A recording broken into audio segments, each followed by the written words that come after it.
Hi everyone, எல்லாரும் எப்படி இருக்கீங்க? ஸோ இந்த வீடியோவில் ஒரு குட் நியூஸ் சொல்லலான்னு நாங்கள் ரெக்கார்ட் பண்ணியிருக்கோம். ஸோ நான் ரீசெண்டாக ஐஎல்ஆர் வாங்கினேன். ஐஎல்ஆருங்கிறது வந்து பிஆர் மாதிரி யூகேல. இன்டெஃபினைட் லீவ் டு ரிமைன் சொல்லுவாங்க. ஸோ விசா ஸ்டேட்டஸ்லேருந்து ஆஃப்டர் 5 இயர்ஸ் கழிச்சு வந்து நம்ம ஐஎல்ஆர் அப்ளை பண்ணி வாங்கிக்கலாம். ஸோ என்னோட ஐஎல்ஆர் எப்படி அப்ளை பண்ணேன், என்னென்னலாம் டாக்குமெண்ட் ப்ரிப்பேர் பண்ணேங்கிற டீட்டெயிலை தான் இதில் எக்ஸ்பிளைன் பண்ணலான்னு இருக்கேன். ஸோ ஸ்டெப் பை ஸ்டெப்பாக ஃபஸ்ட்டு எடுத்தோன்னே நான் ஐஎல்ஆர் வாங்குறதுக்கு என்ன எலிஜிபிலிட்டி செக் பண்ணேன். அதுக்கப்புறம் என்ன டாக்குமெண்ட்லாம் நான் ப்ரிப்பேர் பண்ணியிருந்தேன். ஆன் டாப் ஆஃப் தட் வந்து எவ்வளோ ஃபீஸ் ஆனுச்சு, ஸோ எவ்வளோ நாள் ஆனுச்சு என்னோடய டெசிஷன் வர்றதுக்கு அப்படிங்கிற டீட்டெயிலை இதில் எக்ஸ்பிளைன் பண்ணுறேன். ஸோ த ஃபர்ஸ்ட் பாயிண்ட் வந்து எப்படின்னா, ஐஎல்ஆர் அப்ளை பண்ணுறதுக்கு முன்னாடி நான் எலிஜிபிலிட்டி செக் பண்ணேன். ஸோ எலிஜிபிலிட்டி செக் பண்ணுறதுக்கு நான் ஒரு சில வெப்சைட்ஸ் யூஸ் பண்ணேன். அதை லிங்க்கில் டிஸ்கிரிப்ஷனில் மென்ஷன் பண்ணுறேன். இந்த ஐஎல்ஆர் எப்படி நான் அப்டெயின் பண்ணேன்னா, ஸ்கில்டு ஒர்க்கர் ரூட் மூலியமாக தான் நான் ஐஎல்ஆர் வாங்கினேன். ஸோ ஸ்கில்டு ஒர்க்கரில் இங்கே யூகேக்கு வந்தேன். ஸோ ஸ்கில்டு ஒர்க்கரில் வந்தால் நம்ம ஆஃப்டர் 5 இயர்ஸ் வந்து நம்ம 5 இயர்னா ஆஃப்டர் 5 இயர்ஸ் வந்து நம்ம ஐஎல்ஆர் அப்ளை பண்ணி வாங்கலாம். ஸோ ஃபஸ்ட்டு திங் வந்து நான் எலிஜிபிலிட்டி செக் பண்ணுறதுக்கு நான் அந்த எலிஜிபிலிட்டிக்கான இயர் மீட் பண்ணியிருக்கேனாங்கிறத செக் பண்ணேன். அது எப்படி செக் பண்ணேன்னா, ஸோ இமிக்ரேஷன் ஸ்டோரின்னு சொல்லிட்டு ஒரு வெப்சைட் இருக்குது. அந்த வெப்சைட்டில் போயிட்டு நம்மளோட ப்ரைவேட் வெப்சைட் தான். ஸோ அதில் போயிட்டு நான் யூகேக்குள்ளே எப்போ வந்தேன், என்னோட விசா எப்போ அப்ரூவல் ஆனுச்சு, அதுக்கப்புறம் கரண்ட் டேட்டு எல்லா டீட்டெயிலையும் ஃபில் பண்ணும்போது, என்ன விசா கேட்டகரியில் நான் வந்தேன்னு ஃபில் பண்ணும்போது, அது ஆட்டோமேட்டிக்காகவே 4 இயர் 11 மந்த்ஸ் நான் கம்ப்ளீட் பண்ணிட்டாங்கிறத பேஸ் பண்ணி, ஓகே இப்போ நீங்கள் அப்ளை பண்ணலாம், இல்லை you have to wait for another 1 month அந்த மாதிரி எனக்கு கொடுக்கும். ஸோ யூஷுவலாக யூகேல வந்து நீங்கள் ஐஎல்ஆர் அப்ளை பண்ணுறதுக்கு 5 இயருக்கு லைக் 28 டேஸ் முன்னாடி நீங்கள் அப்ளை பண்ண ஸ்டார்ட் பண்ணலாம். லைக் 5 இயர் கம்ப்ளீட் பண்ணுறதுக்கு 28 டேஸ்க்கு முன்னாடிலேருந்து ஸ்டார்ட் பண்ண அப்ளை பண்ண ஸ்டார்ட் பண்ணலாம். ஸோ நான் 4 இயர் 11 மந்த்ஸ் முடிச்சு ஒரு 7 டேஸ் அந்த மாதிரி டைமிங்கில் நான் என்னோடய அப்ளிகேஷனை சப்மிட் பண்ணேன். ஸோ நான் ஐஎல்ஆர் அப்ளை பண்ணுறதுக்கு எலிஜிபிலிட்டி செக் பண்ணேன். ஆன் டாப் ஆஃப் தட் வந்து life in UK test exam pass பண்ணிட்டேன்.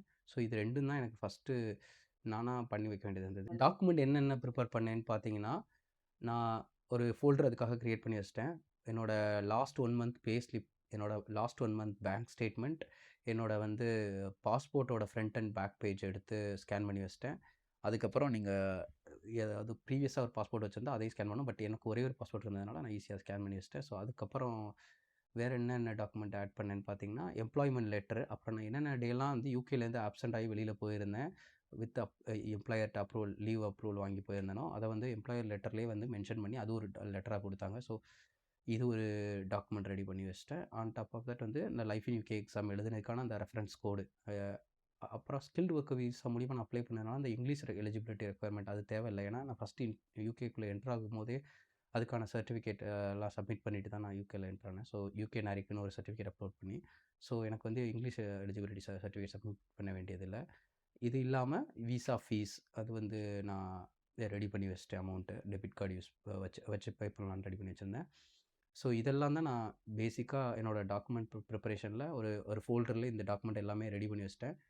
அது இல்லாமல் இன்கேஸ் நம்ம வந்து ஏதாவது டிரைவிங் லைசன்ஸ்லையோ வேறு ஏதாவது ஒரு கன்வென்ஷன் இருக்கோ, அதை டீட்டெயில் எல்லாமே நம்ம நோட் பண்ணி வச்சுக்கணும். ஏன்னா அந்த கொஸ்டின்ஸ் எல்லாம் வரும். ஸோ அந்த டீட்டெயிலையும் மென்ஷன் பண்ணி வச்சிட்டேன்.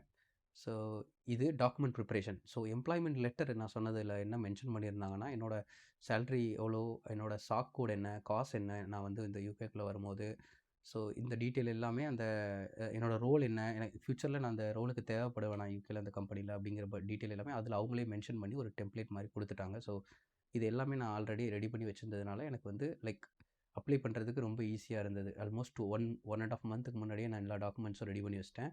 அண்ட் லைஃப் இன் யூகே டெஸ்ட்டை 3 மந்த்ஸ்க்கு முன்னாடி பாஸ் பண்ணி வச்சிட்டேன். ஸோ டாக்குமெண்ட் ரெடி பண்ணதுக்கப்புறம் நான் அப்ளிகேஷன் ப்ராசஸ் பண்ணும்போது, ஸோ என்னோட டீட்டெயில்ஸ் எல்லாமே ஃபில் பண்ண வேண்டியிருந்தது. அந்த டீட்டெயிலுக்குள்ளே நான் எப்போல்லாம் கண்ட்ரியை விட்டு இந்த லாஸ்ட் 5 இயர்ஸ்க்குள்ளே எப்போ கண்ட்ரியை விட்டு வெளில போனேன், எப்போ உள்ளே வந்தேன், அந்த டீட்டெயில் எல்லாமே நம்ம இன்புட்டாக கொடுக்கணும். ஸோ அதர் தென் தட் எங்கேயாவது நம்மளுக்கு வேறு ஏதாவது கண்ட்ரியில் விசா ரெஃப்யூஷல் இருந்ததா, நம்ம டிரைவிங் லைசன்ஸ் வேறு ஏதாவது ஒரு விஷயத்தில் கன்விக்ஷன் ஆகிருக்கும், கோர்ட் ஏதாவது அட்டெண்ட் பண்ணிக்குவோம், அந்த கொஸ்டின்ஸ்லாம் இருக்கும். ஸோ அதெல்லாமே ஃபில் பண்ணிவிட்டு ஃபைனலாக வந்து பேமெண்ட் வரும்போது பார்த்தா, ஸோ நான் அப்ளை பண்ணும்போது அதாவது எவ்ரி இயர் வந்து இவங்க பேமெண்ட்டை ரிவைஸ் பண்ணிகிட்டே இருக்காங்க. ஸோ எனக்கு முன்னாடி அப்ளை பண்ணவங்களுக்கு ஒரு லெஸ் அமௌண்ட் இருந்தது. பட் நான் அப்ளை பண்ணும்போது 3029 பவுண்ட்ஸ் வந்து இருந்தது அப்ளிகேஷன் சார்ஜஸ். அப்புறம் நீங்கள் ப்ரியாரிட்டி வேணும்னா போய்க்கலாம். இல்ல சூப்பர் ப்ரியாரிட்டி அப்ளிகேஷன் வேணும்னா போய்க்கலாம். ப்ரியாரிட்டிய பொறுத்தவரை நான் செலக்ட் பண்ணேன். ஸோ அதில வந்து 500 எக்ஸ்ட்ரா பே பண்ணேன். ஸோ வித்தின் 5 டேஸ்க்குள்ள வந்து எனக்கு டெசிஷன் வந்தது. அதே சூப்பர் ப்ரியாரிட்டி அப்ளை பண்ணோம்னா, நெக்ஸ்ட் டேயே வந்துக்கு நமக்கு டெசிஷன் கிடைச்சிரும். சேம் டே ஆர் நெக்ஸ்ட் டேவே வந்து நமக்கு டெசிஷன் வந்துரும். ஸோ நான் வந்து ப்ரியாரிட்டி செலக்ட் பண்ணேன். என்னோட அப்ளிகேஷனுக்கு. இந்த பேமெண்ட் பண்ணி முடிச்சதுக்கப்புறம் நமக்கு வந்து ஒரு எக்ஸ்டர்னல் வெப்சைட்டுக்கு எடுத்துட்டு போகுது. ஸோ அங்க தான் நம்ம டாக்குமெண்ட் எல்லாமே அப்லோட் பண்ற மாரி இருக்கும். இது முடிச்சதுக்கப்புறம். ஸோ இந்த அப்ளிகேஷன்ல என்னென்ன விஷயம்லாம் ரொம்ப இம்பார்ட்டன்ட்டா எல்லா விஷயமும் இம்பார்ட்டன்ட். பட் எஸ்பெஷலி வந்து நம்ம நம்ம இங்க சார்ஸ் கோட் அந்த காசு, ஸ்டாக் கோடு, காசு இந்த டீட்டெயில் எல்லாமே நம்ம கரெக்ட்டா வாங்கி எம்ப்ளாயர் கிட்ட வச்சுக்கிட்டோம்னா, நமக்கு அப்ளை பண்ணும்போது அந்த டீட்டெயில் கேட்கும்போது ஈஸியா நம்ம அப்டேட் பண்ணிறலாம். ஸோ இந்த அப்ளை பண்ணி முடிச்சதுக்கப்புறம் நம்ம டாக்குமெண்ட் அப்லோட் பண்ணதுக்கப்புறம் நம்ம போயிட்டு விசா அந்த அப்பாயின்ட்மெண்ட் புக் பண்ணிட்டு ஸோ அட்டெண்ட் பண்ணோன்னா, நான் அட்டெண்ட் பண்ணது வந்து லைக் அட்டெண்ட் பண்ணி எக்ஸாக்ட்டா 2 டேஸ்ல வந்து எனக்கு டெசிஷன் வந்துருச்சு. ஆக்சுவலா 5 டேஸ் வித்தின் 5 டேஸ்க்குள்ள டெசிஷன் வரணும். 5 வொர்க்கிங் டேஸ்ல. பட் எனக்கு 2 டேஸ்லயே டெசிஷன் வந்துருச்சு. ஸோ இந்த ஸ்கில்டு ஒர்க்கர் ரூட்ல வந்து 5 இயர்ஸ்ல நம்ம அப்டெயின் பண்ணலாம். அதாவது இதில மெயினான விஷயம் என்னன்னா, ஸோ எவ்ரி ஜாப் கோடுக்கும் ஸோ அதுக்கேத்த மாரியான சேலரி ரெக்வயர்மென்ட்டு அதெல்லாம் இருக்கும். நம்ம அதெல்லாம் ஃபுல்ஃபில் பண்ணா தான் அந்த ஐஎல்ஆர் அப்ளை பண்ண முடியும். நம்ம அப்ளை பண்றதுக்கு முன்னாடியே அந்த வெப்சைட்ல காட்டும். நம்ம எலிஜிபிலிட்டிக்கான என்னென்னலாம் நம்ம மீட் பண்ணியிருக்கணுங்கிற அந்த டீட்டெயில்ஸ் எல்லாமே காட்டும். ஸோ அதை நம்ம பார்த்துட்டு gov.uk மூலியமா அத போய் அப்ளை பண்ணலாம். ஸோ இது என்ன பொறுத்தவரை ஸ்கில்டு ஒர்க்கர் விசா நான் போனதுனால அத பத்தி சொல்றேன். ஸோ நெறையா டிஃப்ரெண்ட் விசாஸ் இருக்கு. அது ஒவ்வொன்னுக்கும் ப்ராசஸ் கொஞ்சம் டிஃபர் ஆகும். அ நான் வந்து ஒரு சிங்கிள் எம்ப்ளாயரா ஒர்க் பண்ணதுனால, ஒரே ஒரு எம்ப்ளாய்மென்ட் லெட்டர் சப்மிட் பண்ண வேண்டியது இருக்கு. இன்கேஸ் நம்ம வந்து 2 எம்ப்ளாய்மென்ட் மாதிரி இருக்கும். 2 டிஃப்ரெண்ட் எம்ப்ளாயர் போயிருந்தோம்னா, ஸோ ப்ரீவியஸ் எம்ப்ளாயரோட லெட்டரும் குடுக்குற மாரி இருக்கும். அவங்கள்ட்டயும் நம்மளோட டீட்டெயில்ஸ் எல்லாமே அ போட்டு இந்த டயத்துலேருந்து இந்த டைம் வரை ஒர்க் பண்ணோம் அப்படிங்கிற மாரி அவங்க ஒரு எம்ப்ளாய்மென்ட் லெட்டர் குடுக்கணும். அந்த கரண்ட் எம்ப்ளாயர் ஒரு லெட்டர் குடுக்கணும். ஸோ இது எல்லாமே சப்மிட் பண்ற மாரி இருக்கும்.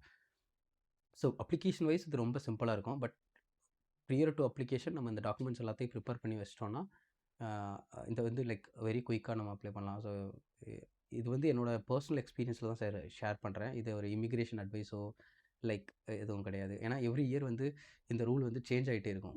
ப்ரைஸ் வைஸும் லைக் லாஸ்ட் இயர் நான் அப்ளை பண்ணும்போது இந்த இந்த இயர் ஸ்டார்ட்டிங்ல நான் அப்ளை பண்ணும்போது ஒரு ப்ரைஸ் இருந்தது. பட் இப்போ வந்து எவ்ரி ஏப்ரல் வந்து அப்ளிகேஷனோட ப்ரைஸ வந்து ரிவைஸ் பண்றாங்க. டாக்குமெண்ட் வேற வேற மாரி லைக் அதாவது எலிஜிபிலிட்டி மாத்துறாங்க. ஸோ நீங்க அப்போதைக்கு gov.ukல நீங்க பார்த்துக்கணும். ஸோ இதெல்லாம் தான் ஓவரால் ப்ராசஸ்.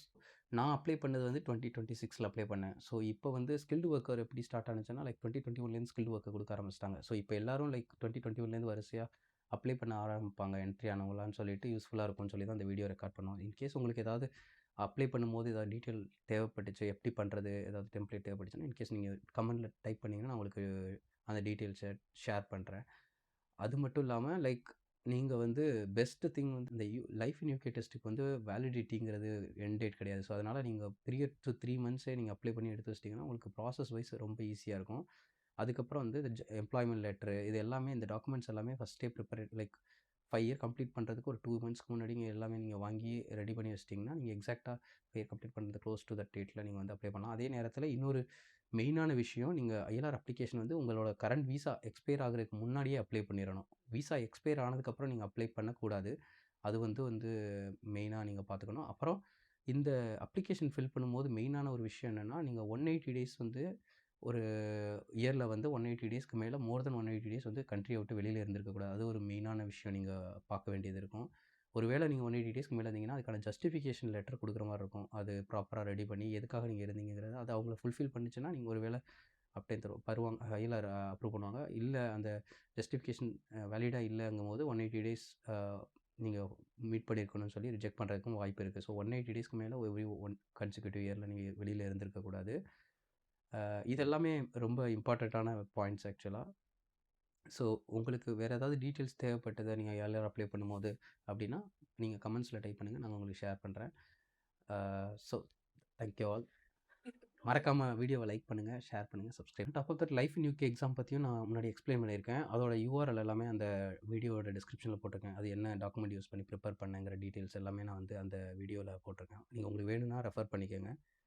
ஸோ இந்த இந்த அப்ளிகேஷனுக்கும் நான் என்னென்ன டாக்குமெண்ட்லாம் யூஸ் பண்ணேங்கிறத வந்து டிஸ்கிரிப்ஷன்ல ஒரு லிஸ்ட் மாரி குடுக்குறேன். ஒருவேள நீங்க முன்னாடியே ப்ரிப்பேர் பண்ணணும்னா நீங்க அத ரெஃபர் பண்ணிக்கலாம். ஆனா இதெல்லாம் லைக் என்னோட பெர்சனல் எக்ஸ்பீரியன்ஸ் வச்சு சொல்றேன். ஒவ்வொரு அப்ளிகேஷன் ஒவ்வொரு மாதிரி. சில பேர் 2 எம்ப்ளாயர்ட்ட ஒர்க் பண்ணியிருந்திருப்பாங்க. ஸோ அவங்களுக்கு வேற மாரி இருக்கும். பட் என்னோடது வந்து ஒரு கன்டினியூஸ் 5 இயர்ஸ் ஸ்டே பண்ணது. ஸோ அது மாரி வரும். So thank you all. So யாரெல்லாம் இப்போ 2021ல என்டர் ஆனீங்களோ அவங்கலாம் அப்ளை பண்ண போறீங்கன்னு எனக்கு தெரியும். ஸோ அதனால உங்களுக்கெல்லாம் ஆல் த பெஸ்ட்.